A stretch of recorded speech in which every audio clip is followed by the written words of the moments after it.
Hello everyone बेटा मैं ਤੁਹਾਨੂੰ ਅੱਜ ਜਿਹੜਾ ਨਾ ਉਹ ਐਟਮ ਮੋਲੀਕਿਊਲ ਬਾਰੇ ਐਟਮ ਬਾਰੇ ਐਟੋਮਿਕ ਮਾਸ ਮੋਲੀਕੂਲਰ ਮਾਸ ਇਹ ਸਾਰੀ ਚੀਜ਼ਾਂ ਬਾਰੇ ਐਕਸਪਲੇਨ ਕਰਾਂਗੀ। ਇਹਨੂੰ ਐਕਸਪਲੇਨ ਕਰਨ ਤੋਂ ਪਹਿਲੇ ਨਾ ਮੈਂ ਇਹ ਸੋਚਦੀ ਹਾਂ ਕਿ ਤੁਸੀਂ ਇਹ ਚੀਜ਼ ਚੰਗੀ ਤਰ੍ਹਾਂ ਆਪਣੇ ਦਿਮਾਗ 'ਚ ਕਲੀਅਰ ਕਰ ਲਓ ਕਿ ਐਟਮ ਕਿਹਨੂੰ ਕਹਿੰਦੇ ਆ, ਮੋਲੀਕਿਊਲ ਕਿਹਨੂੰ ਕਹਿੰਦੇ ਆ। ਔਰ ਐਟਮ ਦੇ ਬਾਰੇ ਜਿਹੜੀ ਸਾਰੀ ਨੌਲੇਜ ਪਹਿਲਾਂ ਦਿੱਤੀ ਸੀ ਉਹ ਡਾਲਟਨ ਨੇ ਦਿੱਤੀ ਸੀ। ਇਸ ਕਰਕੇ ਮੈਂ ਡਾਲਟਨ ਜਿਹੜਾ ਉਹ ਸਾਇੰਟਿਸਟ ਸੀਗਾ ਉਹਦੀ ਥਿਊਰੀ ਜਿਹੜੀ ਆ atomic theory given by Dalton.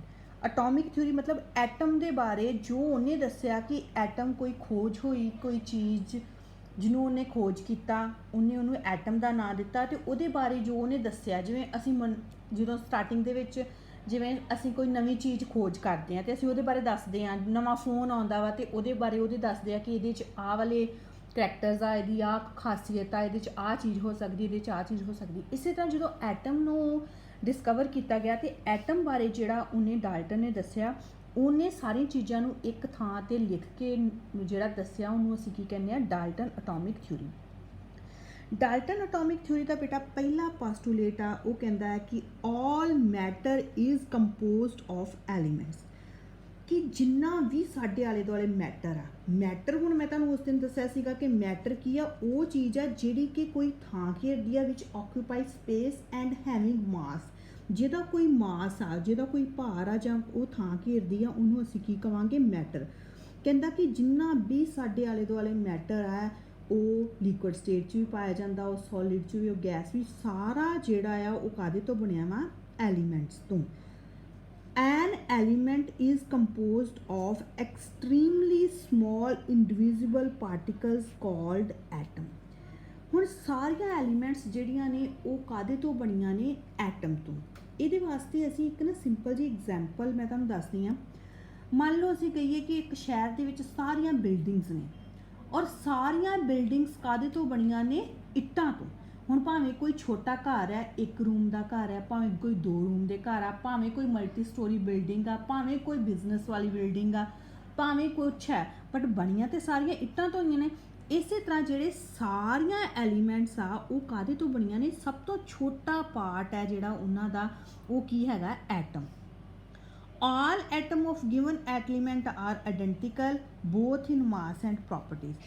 ਜਿਹੜੇ ਕਿਸੇ ਐਲੀਮੈਂਟ ਦੇ ਪਾਰਟੀਕਲਸ ਆ, ਜਿਵੇਂ ਹਾਈਡਰੋਜਨ ਐਲੀਮੈਂਟ ਆ, ਸਾਨੂੰ ਐਲੀਮੈਂਟਸ ਦਾ ਤਾਂ ਪਤਾ ਹੈ ਨਾ, ਆਪਾਂ 9ਵੀਂ 10ਵੀਂ 'ਚ ਪੜ੍ਹਿਆ ਆ ਕਿ ਧਾਤਾਂ ਜਿਹੜੇ ਵੱਖ-ਵੱਖ, ਇੱਕ ਧਾਤ ਦੇ ਜਿਹੜੇ ਐਟਮ ਆ ਉਹ ਸਾਰੇ ਇੱਕੋ ਜਿਹੇ ਹੋਣਗੇ। ਜਿਵੇਂ ਆਕਸੀਜਨ ਦੇ ਸਾਰੇ ਐਟਮ ਇੱਕੋ ਜਿਹੇ ਹੋਣਗੇ, ਹਾਈਡਰੋਜਨ ਦੇ ਸਾਰੇ ਐਟਮ ਇੱਕੋ ਜਿਹੇ ਹੋਣਗੇ, ਕਲੋਰੀਨ ਦੇ ਸਾਰੇ ਐਟਮ ਇੱਕੋ ਜਿਹੇ ਹੋਣਗੇ। ਮਤਲਬ ਕਿ ਜਿਹੜੀ ਕੋਈ ਵੀ ਐਲੀਮੈਂਟ ਆ ਉਹ ਸਾਰੀਆਂ ਜਿਹੜੀਆਂ ਨੇ ਉਹਨਾਂ ਦੇ ਐਟਮ ਇੱਕੋ ਜਿਹੇ ਹੋਣਗੇ। But atoms of different elements have different mass and property. But ਜਿਹੜੇ ਆਪਸ ਦੇ ਵਿੱਚ ਕਲੋਰੀਨ ਤੇ ਆਕਸੀਜਨ ਜਾਂ ਆਕਸੀਜਨ ਤੇ ਹਾਈਡਰੋਜਨ, ਵੱਖ-ਵੱਖ ਐਲੀਮੈਂਟਸ ਦੇ ਐਟਮ ਵੱਖ-ਵੱਖ ਹੋਣਗੇ ਤੇ ਜਿਹੜੀ ਇੱਕੋ ਜਿਹੀ ਐਲੀਮੈਂਟ ਦੇ ਐਟਮ ਜਿਹੜੇ ਆ ਉਹ ਇੱਕੋ ਜਿਹੇ ਹੋਣਗੇ। ਹੁਣ ਡਿਫਰੈਂਟ ਐਟਮਸ ਜਿਹੜੇ ਆ, atoms of different elements combine with one another. ਇੱਕ ਤਰ੍ਹਾਂ ਦੇ ਐਟਮ ਜਿਹੜੇ ਦੂਸਰੇ ਨਾਲ ਕੰਬਾਈਨ ਕਰ ਸਕਦੇ। ਜਿਵੇਂ ਹਾਈਡਰੋਜਨ, ਮੈਂ ਤੁਹਾਨੂੰ ਉਸ ਦਿਨ ਵੀ ਐਗਜ਼ਾਮਪਲ ਦੱਸੀ ਸੀਗੀ ਕਿ ਹਾਈਡਰੋਜਨ ਜਿਹੜਾ ਆ ਉਹ ਮੰਨ ਲਓ ਇਹਦੇ ਵਿੱਚ ਮੈਂ ਤੁਹਾਨੂੰ ਫਿਰ ਸਮਝਾ ਦਿੰਦੀ ਹਾਂ। ਮੰਨ ਲਓ ਹਾਈਡਰੋਜਨ ਦਾ ਐਟਮ ਆ, ਠੀਕ ਹੈ, ਉਹ ਕਾਹਦੇ ਨਾਲ, ਆਕਸੀਜਨ ਦੇ ਐਟਮ ਦੇ ਨਾਲ ਮਿਲ ਕੇ ਕੀ ਬਣਾ ਦਿੰਦਾ, ਵਾਟਰ, ਠੀਕ ਹੈ। ਹੁਣ ਹਾਈਡਰੋਜਨ ਦਾ ਐਟਮ ਆਪਣੇ ਵਰਗੇ ਹਾਈਡਰੋਜਨ ਦੇ ਨਾਲ ਵੀ ਕੰਬਾਈਨ ਕਰਕੇ ਕੀ ਬਣਾ ਸਕਦਾ, H2। ਮਤਲਬ ਆ ਕੀ ਹੋ ਗਏ, ਸੇਮ ਤਰ੍ਹਾਂ ਦੇ ਐਟਮ ਆ ਤੇ ਸੇਮ ਮੋਲੀਕਿਊਲ ਬਣ ਗਿਆ। ਆ ਡਿਫਰੈਂਟ ਐਟਮ ਮਤਲਬ ਅਲੱਗ-ਅਲੱਗ ਐਟਮ ਵੀ ਕੰਬਾਈਨ ਕਰ ਸਕਦੇ ਨੇ। ਆ ਹਾਈਡਰੋਜਨ ਆ ਤੇ ਆ ਕੀ ਹੈਗੀ ਆ, ਆਕਸੀਜਨ, ਠੀਕ ਹੈ। ਅਲੱਗ-ਅਲੱਗ ਐਟਮ ਵੀ ਕੰਬਾਈਨ ਕਰ ਸਕਦੇ ਨੇ ਤੇ ਸੇਮ ਤਰ੍ਹਾਂ ਦੇ ਐਟਮ ਵੀ ਕੰਬਾਈਨ ਕਰ ਸਕਦੇ ਨੇ। ਹੁਣ ਇਹਦੇ ਤੋਂ ਬਾਅਦ ਜਿਹੜਾ ਸਾਡਾ ਅਗਲਾ ਟੌਪਿਕ ਹੈ ਉਹ ਹੈਗਾ ਆ ਐਟਮ ਕੀ ਹੈਗਾ ਆ ਤੇ ਮੋਲੀਕਿਊਲ ਕੀ ਆ। ਦੇਖੋ ਬੇਟਾ ਐਟਮ ਕੀ ਆ, ਐਟਮ ਜਿਹੜਾ ਆ ਉਹ ਸਭ ਤੋਂ ਸਮੋਲੈਸਟ, ਜਿਵੇਂ ਮੰਨ ਲਓ ਅਸੀਂ ਇੱਕ ਬਿਲਡਿੰਗ ਬਣਾ ਰਹੇ ਹਾਂ, ਇੱਕ ਬਿਲਡਿੰਗ ਬਣਾਈ, ਬਿਲਡਿੰਗ ਦੇ ਵਿੱਚ ਜਿਹੜਾ ਅਸੀਂ ਇੱਟਾਂ ਲਗਾਈਆਂ, ਠੀਕ ਹੈ। ਮੰਨ ਲਓ ਆ ਜਿਹੜੀ ਸਭ ਤੋਂ ਛੋਟੀ, ਆ ਜਿਹੜਾ ਇੱਕ ਪਾਰਟ ਹੈ, ਇੱਕ ਇੱਟ ਹੈ, ਇਹ ਕੀ ਹੈਗਾ, ਇੱਕ ਐਟਮ। ਹੁਣ ਆ ਵੀ ਇੱਕ ਐਟਮ, ਆ ਵੀ ਇੱਕ ਐਟਮ, ਆ ਵੀ ਸਾਰੇ ਮਿਲ ਕੇ ਕੀ ਬਣਾ ਰਹੇ ਨੇ? ਇੱਕ ਐਲੀਮੈਂਟ। ਠੀਕ ਹੈ। ਐਟਮ ਕੀ ਆ? ਜਿਵੇਂ ਅਸੀਂ ਘਰ ਬਣਾਉਂਦੇ ਆ, ਉਹਦਾ ਸਭ ਤੋਂ ਛੋਟਾ ਆਧਾਰ ਕੀ ਆ? ਐਟਮ।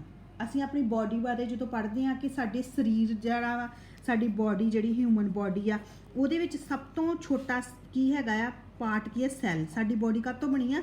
ਸੈੱਲ ਤੋਂ। ਇਸੇ ਤਰ੍ਹਾਂ ਜਿੰਨੀਆਂ ਵੀ ਐਲੀਮੈਂਟ ਨੇ, ਮਤਲਬ ਜਾਂ ਕਹਿ ਲਓ ਕਿ ਮੈਟਰ ਹੈ, ਜਿੰਨਾ ਵੀ ਮੈਟਰ ਹੈ ਉਹ ਕਾਹਦੇ ਤੋਂ ਬਣਿਆ ਆ? ਐਟਮ ਤੋਂ। ਐਟਮ ਕੀ ਹੈ? ਸਭ ਤੋਂ ਛੋਟੀ ਇਕਾਈ ਆ ਜਿਹਦੇ ਤੋਂ ਸਾਰਾ ਮੈਟਰ ਬਣਿਆ। ਜਿਵੇਂ ਅਸੀਂ ਘਰ ਬਣਾਉਂਦੇ ਆ ਤੇ ਘਰ ਬਣਾਉਣ ਲਈ ਸਭ ਤੋਂ ਛੋਟੀ ਇਕਾਈ ਕੀ ਹੈ? ਇੱਟ। ਇਸੇ ਤਰ੍ਹਾਂ ਜਿਹੜਾ ਵਾ ਇਹ ਸਾਡੇ ਆਲੇ ਦੁਆਲੇ ਮੈਟਰ ਬਣਾਉਣ ਲਈ ਸਭ ਤੋਂ ਛੋਟੀ ਇਕਾਈ ਕੀ ਹੈਗੀ ਆ? ਐਟਮ। ਹੁਣ ਐਟਮ ਕੀ ਹੈਗਾ ਆ? Atom smallest particle. ਮੈਂ ਤੁਹਾਨੂੰ ਦੱਸਿਆ ਸੀਗਾ, ਤੁਸੀਂ ਇਹ ਲਿਖਿਆ ਹੋਇਆ ਆਪਣੀ ਬੁੱਕ ਦੇ ਵਿੱਚ, ਤੁਸੀਂ ਇਹਨੂੰ ਨੋਟ ਕੀਤਾ ਸੀਗਾ। ਐਟਮ ਕੀ ਆ? Atom is the smallest particle of an element. ਸਭ ਤੋਂ ਐਲੀਮੈਂਟ ਦਾ ਕੀ ਹੈ? ਸਭ ਤੋਂ ਛੋਟਾ ਪਾਰਟੀਕਲ। ਇਹਦੀ ਇਟ ਮੇ ਔਰ ਮੇ ਨਾਟ ਹੈਵ ਇੰਡੀਪੈਂਡੈਂਟ ਐਗਜ਼ਿਸਟੈਂਸ। ਇੱਕ ਆਪਣੇ ਕੱਲਾ ਐਗਜ਼ਿਸਟ ਕਰਦਾ, ਮਤਲਬ ਇਹਦੀ ਕੋਈ ਇਕੱਲੇ ਦੀ ਵੈਲਿਊ ਹੋ ਵੀ ਸਕਦੀ ਆ ਤੇ ਨਹੀਂ ਵੀ ਹੋ ਸਕਦੀ। ਮਤਲਬ ਇਹ ਜਿੰਨਾ ਚਿਰ ਤੱਕ ਦੂਸਰੇ ਐਟਮ ਦੇ ਨਾਲ, ਮੰਨ ਲਓ ਜਿਵੇਂ ਹੁਣ ਆਕਸੀਜਨ ਆ, ਆਕਸੀਜਨ ਨੂੰ ਅਸੀਂ O2 ਲਿਖਦੇ ਹਾਂ, O2 ਦੀ ਵੈਲਿਊ, ਪਰ ਕੱਲੇ O ਐਟਮ ਦੀ ਕੋਈ ਵੈਲਿਊ ਨਹੀਂ। ਇੱਕ O ਐਟਮ ਦੂਜੇ O ਐਟਮ ਦੇ ਨਾਲ ਮਿਲ ਕੇ O2 ਬਣਾਉਂਦਾ, ਫਿਰ ਇਹ ਕੀ ਬਣ ਜਾਂਦਾ ਹੈ? ਮੋਲੀਕਿਊਲ। ਤੇ ਫਿਰ ਇਹਦੀ ਵੈਲਿਊ ਬਣਦੀ ਆ। ਜੇ ਕੱਲਾ ਕੱਲਾ, ਜਿੱਦਾਂ ਆ ਇੱਕ ਐਟਮ ਹੈ, ਇੱਕ ਆ ਐਟਮ ਹੈ, ਇਹਦੀ ਕੱਲੇ ਕੱਲੇ ਦੀ ਕੋਈ ਵੈਲਿਊ ਨਹੀਂ ਹੈਗੀ। ਜਦੋਂ ਇਹ ਦੋਵੇਂ ਆਪਸ ਦੇ ਵਿੱਚ ਮਿਲ ਕੇ ਮੋਲੀਕਿਊਲ ਬਣਾਉਂਦੇ ਫਿਰ ਵੈਲਿਊ ਹੁੰਦੀ ਹੈ। ਠੀਕ ਹੈ। ਜਿਹੜਾ ਐਟਮ ਆ ਉਹਦੀ ਕੱਲੇ ਦੀ ਵੈਲਿਊ ਹੋ ਵੀ ਸਕਦੀ ਹੈ ਤੇ ਨਹੀਂ ਵੀ ਹੋ ਸਕਦੀ। ਮੋਲੀਕਿਊਲ ਕੀ ਹੈ? ਮੋਲੀਕਿਊਲ ਜਿਹੜਾ ਹੈ smallest particle of a substance ਜਿਹੜਾ ਇੰਡੀਪੈਂਡੈਂਟਲੀ ਐਗਜ਼ਿਸਟ ਕਰਦਾ ਹੈ। ਜਿਵੇਂ ਆਕਸੀਜਨ 2 ਮਿਲ ਗਏ O2 ਬਣ ਗਿਆ, N2 2 ਨਾਈਟ੍ਰੋਜਨ ਮਿਲ ਕੇ, ਮਤਲਬ ਇਹਨਾਂ ਦੀ ਵੈਲਿਊ ਹੈ, ਇਹ ਵੈਲਿਊਏਬਲ ਹੁੰਦੇ ਨੇ। ਪਰ ਕੱਲਾ ਐਟਮ ਜਿਹੜਾ ਆ ਉਹਦੀ ਕੱਲੇ ਦੀ ਵੈਲਿਊ ਨਹੀਂ ਵੀ ਹੋ ਸਕਦੀ।